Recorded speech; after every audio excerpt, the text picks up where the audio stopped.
What is the best advice for older people who are feeling depressed and or very negative about their lives and health? Yeah, it's really common. I touched on it a bit in the presentation, but it is a lot more common than we probably give credit to.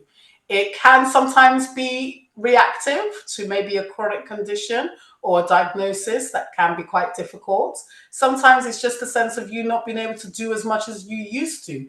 Your body is not keeping up with your mind, and that can cause a level of very low mood, and it can progress into full blown depression. Some of the cardinal features of depression are that you are the things you used to enjoy doing, you have no interest and no motivation to do it at all. You may withdraw, so you stop that fellowship, you stop talking to people, you stop socially interacting, you stop those activities that you used to really enjoy. You just don't want to do it.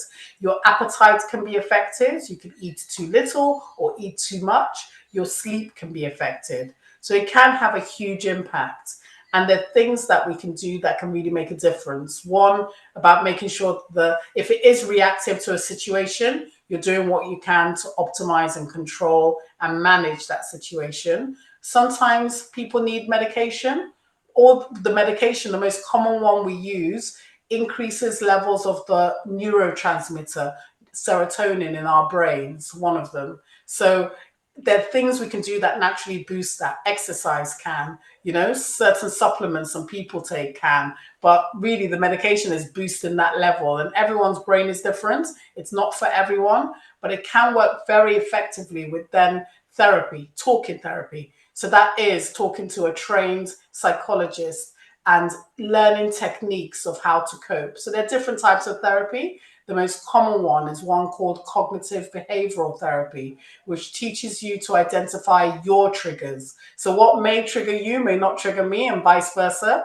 So, it's a very individual exercise to find out what works for you, what doesn't work for you, recognizing when you may be spiraling, and then techniques to draw you out of that. And so it is forming a toolkit of well-being strategies that may involve exercise, may involve meditation or mindfulness, may involve eating well, may involve getting out there to that social club or discovering a habit or hobby that you forgot. So it is about that individualized work. But if you're really feeling that it's impacting your well being, your daily life, please come and seek help. It's more common in the older age group than I think we give credit for sometimes. And also, there's a sense of just getting on with it. And it may be something people aren't comfortable talking about, but it's something we welcome, absolutely. And we see it very commonly. So you're not alone. Thank you. You're not alone. I think that's terribly important. I'm glad Mm. you finished on that because, of course, if we're depressed, we feel very much on our own and can isolate ourselves really easily. You also mentioned exercise, eating well, and socializing, keeping in touch with people. And those are the three cornerstones of good health in older age, in my view. There might be others, you can come back to me later. But all of those we can lose or eschew, ignore when we're feeling depressed. And Yeah. it's really important, yes, to get help, but yes, to keep doing the things that we know help mental and physical help in, well, actually in all ages, but particularly in older age.